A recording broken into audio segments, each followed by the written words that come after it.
नमस्कार दोस्तों, स्वागत है आप सभी का आपके अपने YouTube channel Dhanraj short hand academy steno classes में। दोस्तों, आज हम आपके लिए संपादकीय लेकर आए हैं जनसत्ता, सावधानी की ज़रूरत, गति 105 शब्द प्रति मिनट। डिक्टेशन स्टार्ट होगी 5 सेकंड बाद।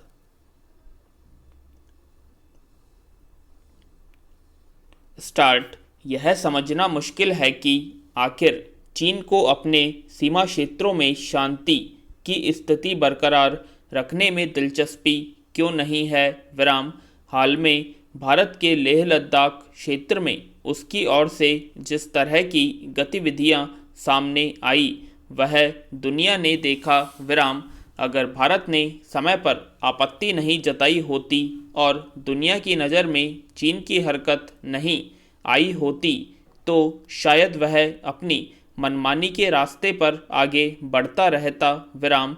तब आपने रास्ते में भारत और की ओर से रुकावट पेश आने के बाद उस समय तो चीन ने अपने पांव खींच लिए, लेकिन अब भी उनकी ओर से जिस तरह की गतिविधियां सामने आ रही हैं उससे यही लगता है कि सीमा क्षेत्र में अपने पड़ोसी देशों के प्रति उसकी मंशा ठीक नहीं है। विराम। शनिवार को एक भारतीय खुफिया उपग्रह एमीसैट जब अरुणाचल प्रदेश के पास चीनी कब्जे वाले तिब्बत में PLA यानी चीन के पीपुल्स लिबरेशन आर्मी के ठिकानों के ऊपर से गुजरा तो उसे चीन की सैन्य गतिविधि से संबंधित कई संकेत मिले। विराम। सूत्रों के मुताबिक यह खबर भी आई है कि देपसांग सेक्टर में चीनी भारी तादाद में सैनिक तैनात किए गए हैं और उन्हें सीमा पर उनके हिस्सों में खुदाई करते हुए देखा जा सकता है। विराम। पैरा।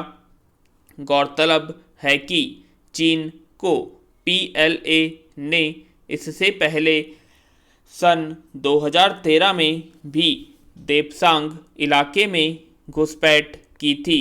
विराम। अब एक बार फिर ऐसे समय में सैन्य लिहाज से तिब्बत के संवेदनशील इलाकों के पास ऐसी अवांछित गतिविधि सामने आने के क्या आशय हो सकते हैं जब भारत के साथ चीन एक तरह से सीधे टकराव की जिद में दिख रहा है।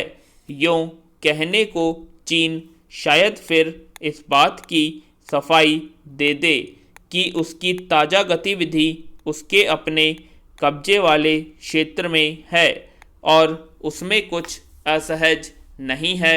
विराम।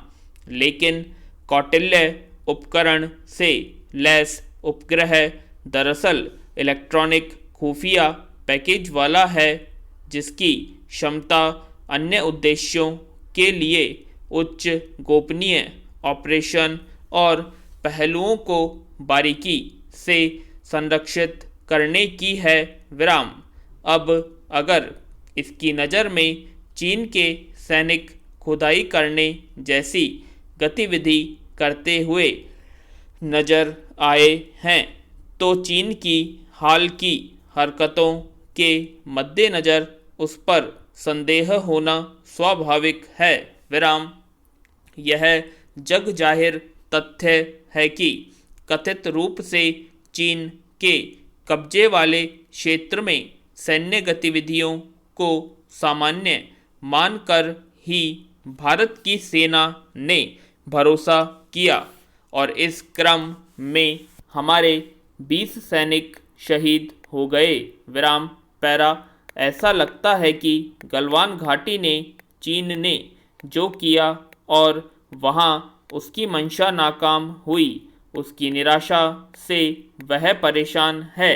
इसके लिए अलावा भारत ने न केवल मोर्चे पर बल्कि कूटनीतिक स्तर पर दुनिया भर में अपना पक्ष मजबूती से पेश किया।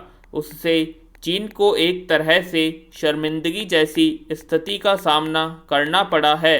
साथ ही भारत ने आर्थिक मामलों में भी कई ऐप पर पाबंदी लगाकर चीन को झटका दिया विराम। शायद इन्हीं वजहों से चीन इस छटपटाहट में है और घात लगाकर बैठा है विराम। कहने को चीन ने तिब्बत के अपने कब्जे वाले क्षेत्र में सेना को तैनात किया है, लेकिन हाल में भारत के साथ उसकी जिस तरह से टकराव की स्थिति पैदा हुई उससे यह अंदाज़ा लगाना मुश्किल नहीं है कि उसके निशाने पर कौन हो सकता है विराम। इसलिए खुफिया उपग्रह ने अगर चीनी सैनिकों की किसी असामान्य गतिविधि के संकेत दिए हैं तो यह भारत के लिए सावधान होने का वक्त है। यह ध्यान रखने की ज़रूरत है कि हर बात भारत के भरोसे में आकर सहज रहने को ही फ़ायदा चीन ने उठाया है और बड़ा नुकसान पहुंचाया है। धन्यवाद। तो कैसी लगी आप सभी को डिक्टेशन कमेंट बॉक्स में कमेंट करें, और अगर अभी तक आपने हमारे चैनल को सब्सक्राइब नहीं किया है तो सब्सक्राइब कर लें और वीडियो को लाइक और शेयर करना ना भूलें। धन्यवाद।